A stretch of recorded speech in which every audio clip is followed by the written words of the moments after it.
करेला कड़वा होता है लेकिन सेहत के लिए बहुत ही ज़्यादा फ़ायदेमंद कहा गया है। डायबिटीज़ से लेकर आपके हार्ट को हेल्दी रखने तक, आपकी स्किन को ग्लोइंग करने के लिए, उसी के साथ आपकी इम्यूनिटी बढ़ाने में भी मदद करता है कौन? करेला।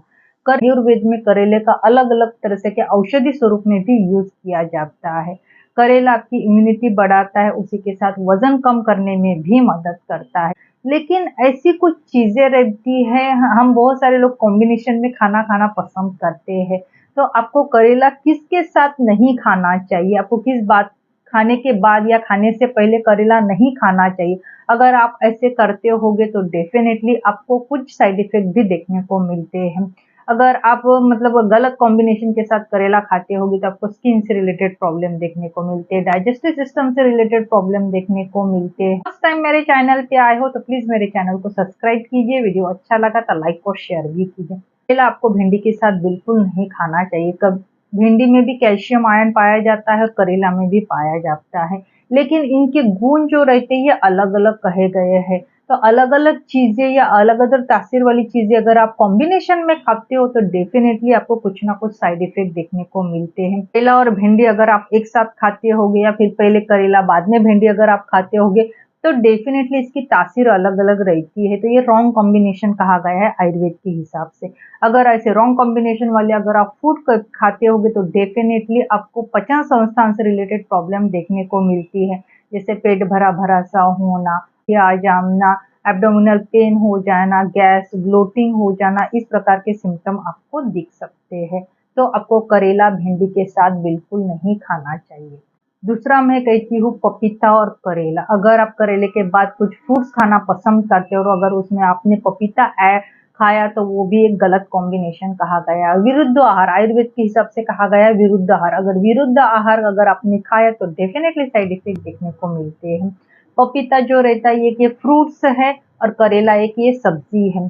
जो रहता है इसमें बहुत सारे पोषक घटक पाए जाते हैं जो हमारे हेल्थ को हेल्दी रखने के साथ हमारी इम्यूनिटी भी बढ़ाते हैं। करेला खाते हो तो करेला खाने का जब भी हमारे बॉडी में जाता है तो ये पानी को अवशोषित कर लेता है। पपीता क्या करता है? पपीता ये पानी वाला फ्रूट्स कहा गया है, इसमें वाटर इनटेक ये रहता है, यानी पानी की मात्रा ये पपीता में पाई जाती है। तो ये दोनों भी रॉन्ग कॉम्बिनेशंस वाले फूड्स कहा गया है।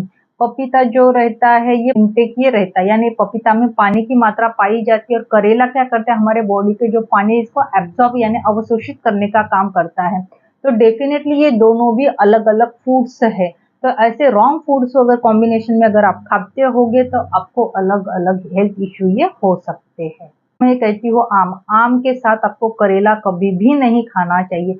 पहले अगर आपने सब्ज़ी खा ली करेले की या बाद में अगर आपने आम खा लिया तो ये भी रॉन्ग कहा गया है क्योंकि आम जो रहता है ये गर्म तासीर वाला रहता है। इन दोनों की तासीर और गुण अलग-अलग कहे गए हैं। आम खाना भी सेहत के लिए बहुत ही ज़्यादा फ़ायदेमंद कहा गया है।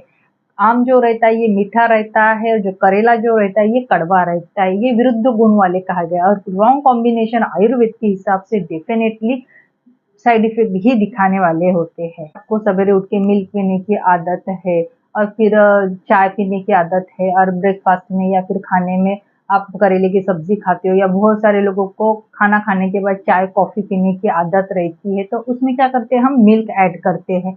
तो मिल्क और करेला भी एक विरुद्ध आहार कहा गया है। मिल्क में भी कैल्शियम की मात्रा पाई जाती है और करेले में भी कैल्शियम की मात्रा ये पाई जाती है। तो ये पचने में थोड़ा जड़ हो जाता है, इसमें प्रोटीन की मात्रा भी पाई जाती है। तो पचने में थोड़ा जड़ होने के कारण डेफ़िनेटली ये कुछ ना कुछ साइड इफ़ेक्ट हमें दिखाता ही दिखाता है। में मौजूद कंपाउंड दूध में मौजूद प्रोटीन के साथ प्रतिक्रिया कर सकते हैं जिसके कारण हमें कब्ज़ हो जाना, जलन हो जाना, एब्डोमिनल पेन हो जाना, दस्त हो जाना ये सिम्पटम भी हमें देखने को मिलते हैं। करेला आपको दूध, दही, छाछ के साथ बिल्कुल भी नहीं लेना चाहिए।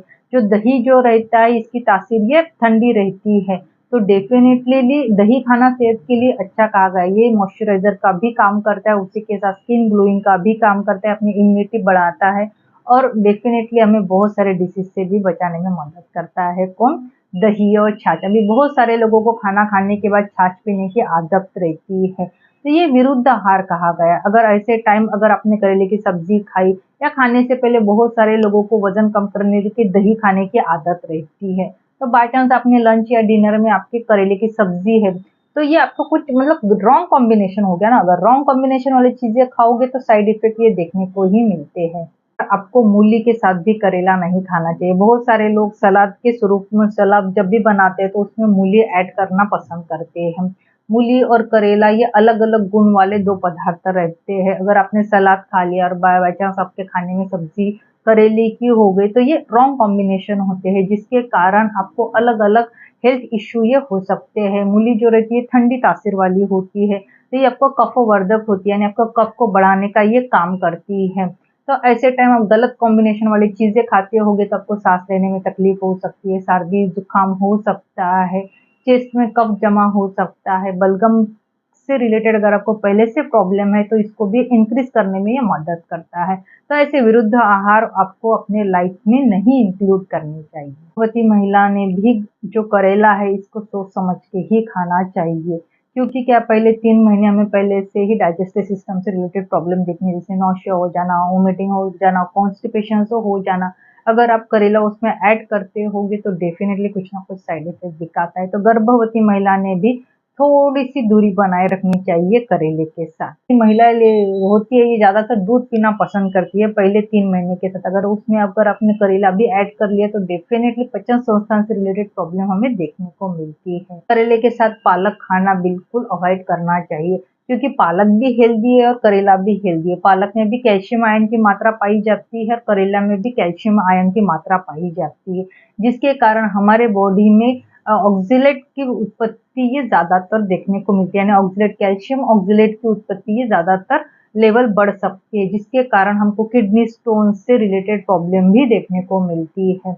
अगर आपको पहले से ही किडनी स्टोन से रिलेटेड प्रॉब्लम है, अगर आप करेला और पालक एक साथ खाते हो या करेले के बाद पालक की सब्जी या पालक पनीर खाना पसंद करते हो, तो डेफिनेटली ये आपके साइड इफेक्ट दिखाने वाला रहता है। आपकी जो सिम्पटम है इसको इंक्रीज करने वाला रहता है। तो आपको पालक के साथ भी करेला नहीं खाना चाहिए।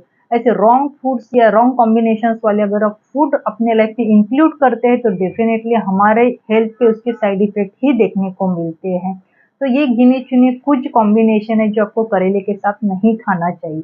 अगर आपको मेरा आज का वीडियो अच्छा लगा हो तो प्लीज मेरे वीडियो को लाइक कीजिए, शेयर कीजिए और फर्स्ट टाइम मेरे चैनल पे आए हो तो प्लीज मेरे चैनल को सब्सक्राइब